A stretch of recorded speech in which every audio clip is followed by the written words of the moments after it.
Hello दोस्तों, कहानी की इस दुनिया में आप सभी लोगों का फिर से एक बार हार्दिक स्वागत है। आइए चलते हैं स्त्री तेरी आबरू के पार्ट 10 पर।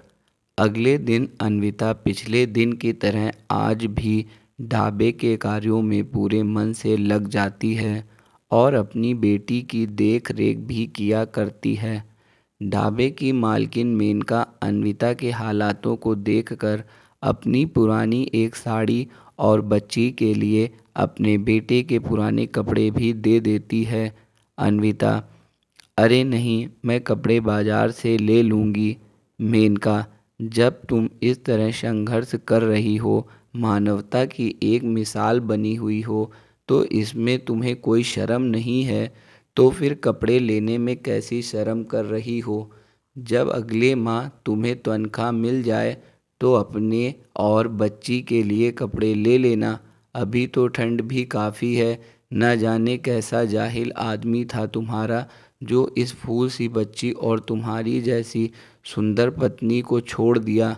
अन्विता यह बात सुनकर दिखावे की मुस्कान लिए कपड़े ले लेती है। अन्विता के मन में यह बात भी चल रही होती है कि मालकिन इतना मुझ पर एहसान कर रही हैं तो मुझे भी इसके बदले कुछ न कुछ करना चाहिए।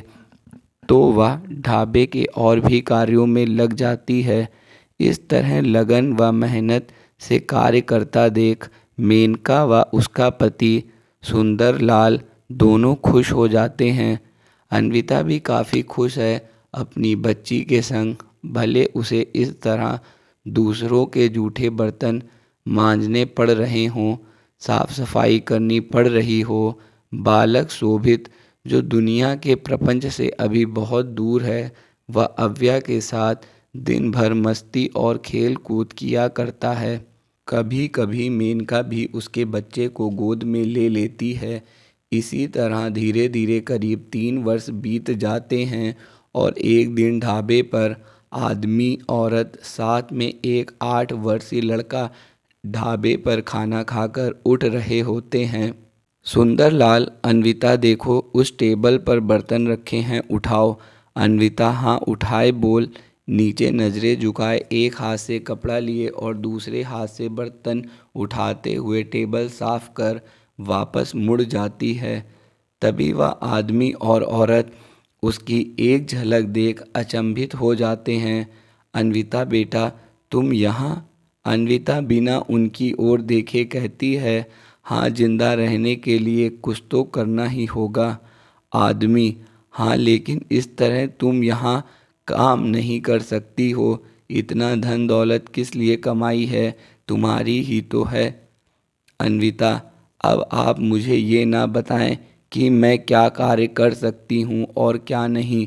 आपने मेरा साथ नहीं दिया जिस समय मुझे आपकी सख्त ज़रूरत थी, तो अब आपको परेशान होने की ज़रूरत नहीं है। अन्विता की माँ रोते हुए अन्विता का हाथ पकड़ लेती है। बेटी, हम तुमसे नाराज़ थे, लेकिन उसका यह मतलब नहीं कि हम अपनी बेटी को दुखों के दलदल में डाल दें। जब पता चला कि तुम्हारे पति ने तुम्हें निकाल दिया है, तब तुम्हारे बाबूजी ने पुलिस केस तक उन लोगों पर कर दिया और तुम्हें ढूंढने की बहुत कोशिश करी। यहाँ तक तुम्हारे भाई ने भी पता लगाने की कोशिश करी, लेकिन तुम्हारा कोई अता पता नहीं लग सका कि तुम कहाँ हो और कैसी हो। बेटा, आज तुम्हें इतने बरसों के बाद देख कर हम बहुत खुश हैं। अब तुम्हें यहाँ काम करने की ज़रूरत नहीं है, घर चलो। अन्विता का यह सब सुनते ही सब्र का बाण टूट जाता है और वह पीछे पलटते हुए कहती है। आज अन्विता का चेहरा आंसुओं से भीगा हुआ है। माँ, अब मैं आप लोगों के साथ नहीं रह सकती। मैंने अपनी मर्जी से विवाह किया था, इसलिए उसकी सज़ा भी मैं ही काटूंगी। अब बहुत देर हो चुकी है, मैं घर लौटकर नहीं आ सकती। पापा, आप माँ को समझाइए। बेटा, मैं क्या समझाऊं, प्लीज़ घर चलो। अन्विता अपने पापा से दबी आवाज़ में कहती है, यहाँ तमाशा मत कीजिए। तुम्हें यह तमाशा लग रहा है, अन्विता के बाबूजी ने कड़े शब्दों में बोला। आपको मुझ पर तरस खाने की ज़रूरत नहीं है। मैं बहुत खुश हूँ इस ज़िंदगी से। आप लोग जाएं। और इतना बोल अन्विता किचन की ओर चली जाती है। उसके पीछे अन्विता की माँ भी। अरे अरे, अंदर मत जाइए, किचन है। दूसरे काम करने वाले ने अन्विता की माँ को रोकते हुए कहा। वह मेरी बेटी है, अन्विता की माँ ने बोला। अन्विता के बाबूजी खाने की पेमेंट कर वह भी अपने पोते के साथ अन्विता के पास आ जाते हैं। अन्विता अपनी लगभग 4 साल की बच्ची को डांटते हुए कहती है, क्या कर रही थी? चाकू रख दो। माँ, मैं तो उसको उठाकर उधर रख रही थी। अच्छा, आपकी किताब कहाँ है? ABCD वाली अन्विता ने पूछा। अव्या, माँ वो तो रूम में है। आज आप नहीं लाई? जाओ लेकर आओ, अभी मैं सब सुनती हूँ। अन्विता की माँ और बाबूजी यह सब देख कहते हैं, ये तुम्हारी बच्ची है? अन्विता, हाँ, बड़ी खूबसूरत और चंचल स्वभाव की है। तभी अन्विता के बाबूजी उसे किचन से निकलते ही रोक लेते हैं। बेटा, आपका क्या नाम है? अव्या अपनी माँ की ओर देखते हुए कहती है, इनको अपना नाम बता दूं? अन्विता चेहरे पर हल्की मुस्कान के साथ इशारा करती है, बता दो। मेरा नाम अव्या रॉय है। अब आप मेरा हाथ छोड़ें, मुझे बुक लानी है, वरना मेरी माँ मारेगी। अन्विता के बाबूजी प्यारी सी परी अव्या का हाथ छोड़ते हुए अन्विता की ओर देख कहते हैं, बेटा घर चलो। अन्विता जिद करते हुए कहती है, आप लोग क्यों नहीं समझते हैं? मैं अब कहीं नहीं जाऊंगी। मैं अपने जीवन से बहुत खुश हूँ। मुझे किसी की कोई मदद नहीं चाहिए। प्लीज़ आप लोग यहाँ से जाओ। तभी सुंदरलाल आ जाते हैं। आप लोग कौन हैं? अन्विता या कौन है? अन्विता अपने आंसुओं को पोंछते हुए कहती है, पापा आप जाओ, और उन्हें बाहर तक छोड़ने के लिए आती है।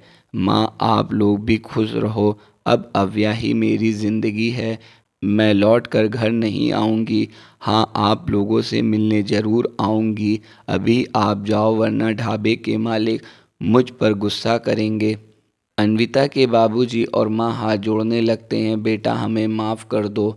अन्विता, ये आप क्या कर रहे हैं? मैं कभी आपसे नाराज़ नहीं थी, प्लीज़ ऐसा मत कीजिए। ईश्वर भी माफ़ नहीं करेगा मुझे। मेरे दुख और तकलीफ़ों को और मत बढ़ाएं। अच्छा, मैं जल्दी ही घर आऊँगी आप लोगों से मिलने। आप लोगों को कसम है, अभी आप लोग जाओ। अन्विता के बाबूजी, ठीक है बेटा, और अपने पोते से कहते हैं, अपनी बुआ के पैर छुओ। अन्विता आशीर्वाद देते हुए कहती है, खूब बड़े हो जाओ। और कैसे हो तुम हर्ष? तुमने मुझे पहचाना? हर्ष अपने दादा और दादी की ओर देखते हुए कहता है, मैंने आपको पहली बार देखा है। अन्विता हर्ष के सिर पर हाथ फेरते हुए कहती है, ठीक है, मैं घर आऊँगी। सभी लोग अपने अपने राह पर चल देते हैं।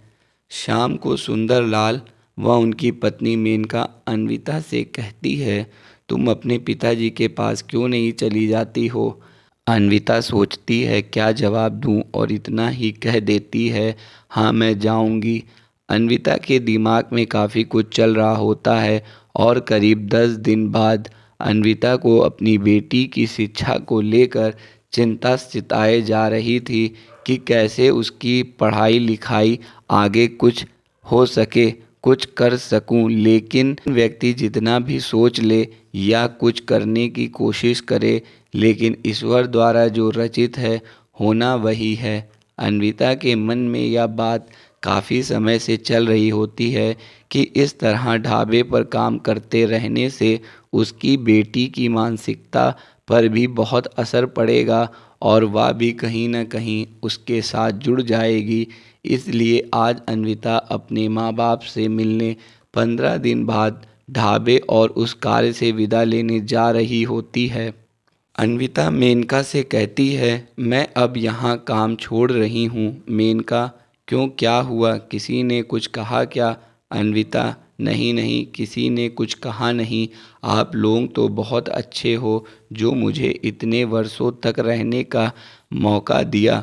अब मैं यहाँ से जाना चाहती हूँ। मेनका, लेकिन ऐसा क्या हुआ जो तू अचानक से छोड़कर जाना चाह रही है। अन्विता मेनका से कहती है, आखिर बात यह है कि अब मेरी बच्ची बड़ी हो रही है और मैं नहीं चाहती वह मुझे इस तरह यहाँ काम करते हुए देखे, क्योंकि उस पर भी इन सब बातों का व कामों का गहरा असर पड़ेगा।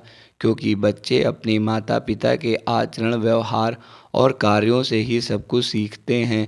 इसलिए मुझे अब कोई और कार्य करना चाहिए ताकि मेरी बेटी की मानसिकता पर यह असर ना पड़े और आगे चलकर उसके दोस्त यार या चार लोग यह कहें, इसकी माँ जूठे बर्तन मांजती है। और अब अव्या की शिक्षा का सही समय भी आ गया है। मेनका, तो फिर तुम क्या करोगी? अन्विता, मैंने अभी 10 दिन पहले 3-4 कंपनियों में बात की है, जिसमें से एक कंपनी में मेरी जॉब लग गई है और अगले हफ्ते के सोमवार से जाना है। मेनका, यह तो बहुत अच्छी बात है, लेकिन वहाँ तुम क्या करोगी? अन्विता, काम कोई बड़ा नहीं है, ऑफिस के सभी वर्कर के लिए चाय बनानी है, बाकी ऑफिस के अन्य कार्य देखने हैं। टाइमिंग भी ज़्यादा नहीं है, सुबह 10 बजे से शाम के 4 बजे तक। उसके बाद मैं अपनी बेटी को समय दूंगी। तो दोस्तों, यह अध्याय यहीं समाप्त हुआ। अगला पार्ट अगले भाग में। अगर आपको यह कहानी अच्छी लगती है तो दूसरों को भी शेयर करें। धन्यवाद।